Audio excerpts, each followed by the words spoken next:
Erasmus Darwin, the grandfather of Charles Darwin, was a Freemason and a member of the Royal Society, and he first proposed the theory of evolution in 1794 in his book titled Zoonomia. Erasmus suggested that all life had evolved from one common ancestor, which over time branched off into all the species we see today. Charles Darwin, also a member of the Royal Society, picked up where his grandfather had left off and continued to mold the theory of evolution. But let's back up a little bit. What is the Royal Society? The Royal Society is a pseudoscientific institution that was founded in 1660 by Freemasons in order to disseminate propaganda that would further benefit the ruling class, and the ruling class wanted God out of the picture. Before the advent of the British Royal Society, science, the study of natural phenomena, and theology, the study of God, were inseparable.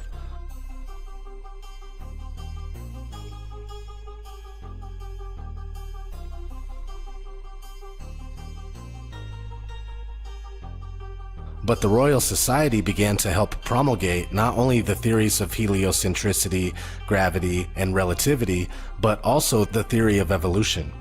All theories which attempt to push God out of the minds of men, women, and children everywhere.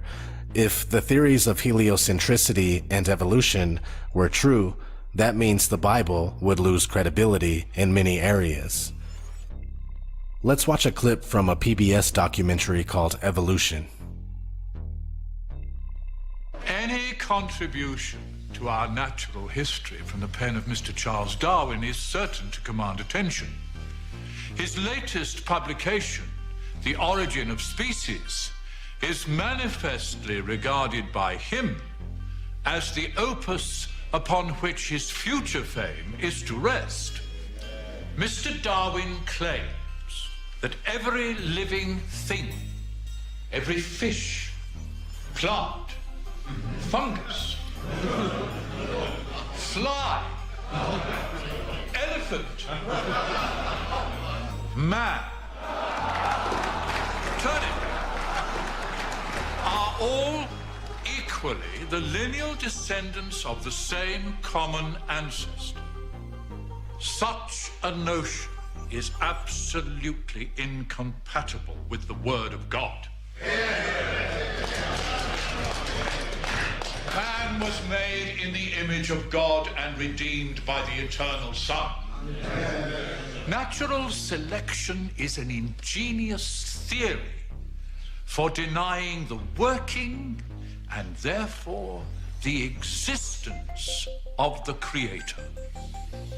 That's basically it. They put it out there. Now back to Charles Darwin. His book On the Origin of Species was published in 1859, and it later popularized the theory of evolution.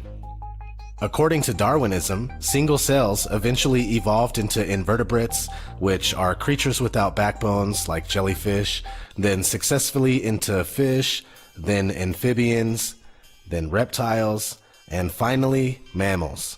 Darwin said this occurred from creatures adapting to environments.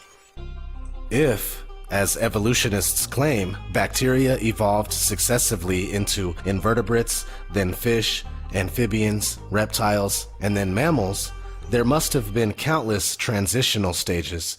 Think about it. For a fish to become a land creature, turning its fins into legs, would require new bones, new muscles, new nerves, and while it was adapting to life on land, a whole new breathing system. Since this supposedly happened from chance mutations, which are very rare events, a massive amount of creatures would have to live and die during the intermediate period. So where's the evidence for these transitions? Among bacteria, invertebrates, fish, amphibians, reptiles, and mammals, there are many thousands of species, but no intermediate species between these groups. That's one reason why Carl Linnaeus, father of taxonomy, the science that classifies living things, was a creationist. Evolutionists try to explain the missing intermediates by saying they all became extinct. It's a convenient way to say we don't have any proof. A better reason for their non-existence is that they never existed.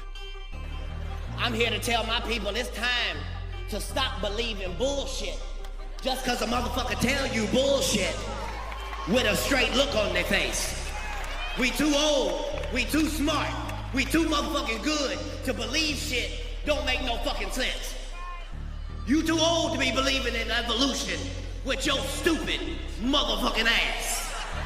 Evolution say people came from monkeys, and the question is, why is there still monkeys, you dumb motherfucker, you? Is these the retarded monkeys? They didn't turn into people just yet.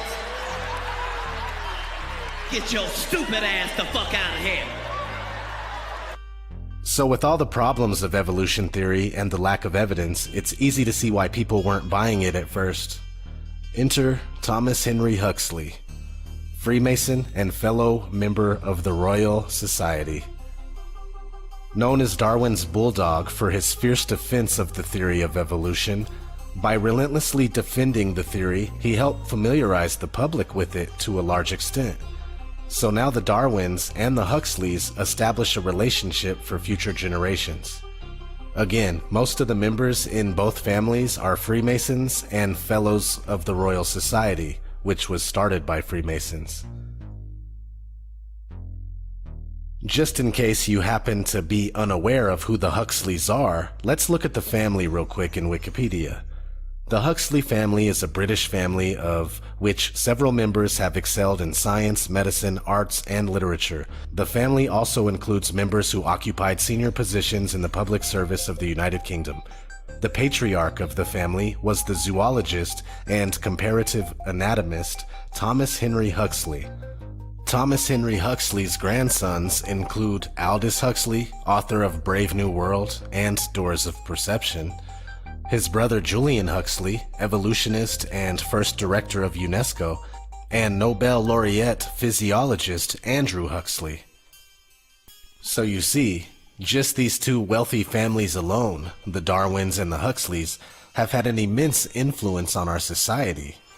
Let's look at some of the work of Aldous Huxley, specifically his book Brave New World, published in 1932, which presents a future where humans are no longer born, but cloned, hatched in incubators to perform predetermined roles in a worldwide corporate slave state. It's quickly becoming a reality, but there is a passage in the book that I want to spotlight. The older dictators fell because they could never supply their subjects with enough bread, enough circuses, enough miracles, and mysteries. Under a scientific dictatorship, education will really work, with the result that most men and women will grow up to love their servitude and will never dream of revolution. There seems to be no good reason why a thoroughly scientific dictatorship should ever be overthrown. Just that alone gives us insight to how the Huxleys and the Darwins thought. I recommend reading this book. It's not only prophecy, but it's planned prophecy, if that makes sense. It's not authentic, but forced to happen, and average readers will think the book came true on its own. But it was the plan of the ruling class all along. Now let's look at Aldous Huxley's brother Julian.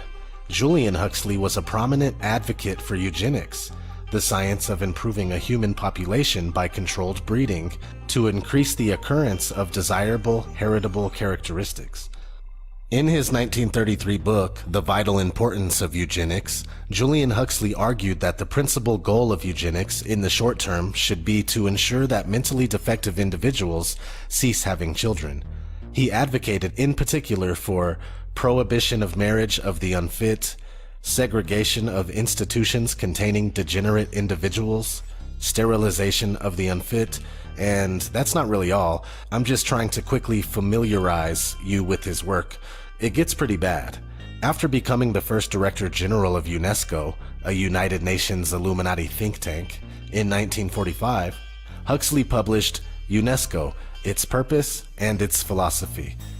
This manifesto outlined both the broad goals of this newly established organization and Huxley's stance on how UNESCO should attempt to address them. He contended that UNESCO's goals included international peace and security, collaboration among the nations, and human welfare, arguing that these goals could only be accomplished if individuals pursued the most desirable direction in human evolution. Not only that, but Julian Huxley coined the term transhumanism. In a book of essays by Julian called New Bottles for New Wine, he wrote, "I believe in transhumanism. Once there are enough people who can truly say that, the human species will be on the threshold of a new kind of existence, as different from ours as ours is from that of the Peking man. It will at last be consciously fulfilling its real destiny." So there it is. These two ruling class families have been pursuing this agenda for a very long while. And there's multiple people in other families and other secret groups out there. We're only discussing just a couple. I mean, just the agendas out there are rampant and they're being fulfilled all the time. Long before the media was here to program us, there were institutions like the Royal Society to do it instead. But nowadays it's so much easier. We just watch TV. We watch the provided programming, and the lines between fantasy and reality blur like never before. Why haven't any scientists spoken up about the impossibility of evolution? The reason is simple. Those scientists that protest that the facts don't support the theory of evolution are quickly branded creationists, thrown out of scientific circles, and blacklisted so they can't obtain work with any major university or government science project even. And I've heard people say that the reason they don't want to publish papers that disagree is that they built their careers on this. If you were paranoid, you'd say there's a conspiracy. Whatever it is, there is a lot of resistance to getting something published that disagrees. They're scared. You'd lose your job over this stuff. People don't want to come out against anything, against the heliocentric model, against evolution. Scientists, they pretty much have to do the work that is already laid out for them. They have to go with the theories that are already laid out before them. We all know if anybody goes against the mainstream narrative, we are ridiculed, mocked, and shamed, and it's just absolutely garbage, man. We need to change this. This has been ODD TV. I'm gone.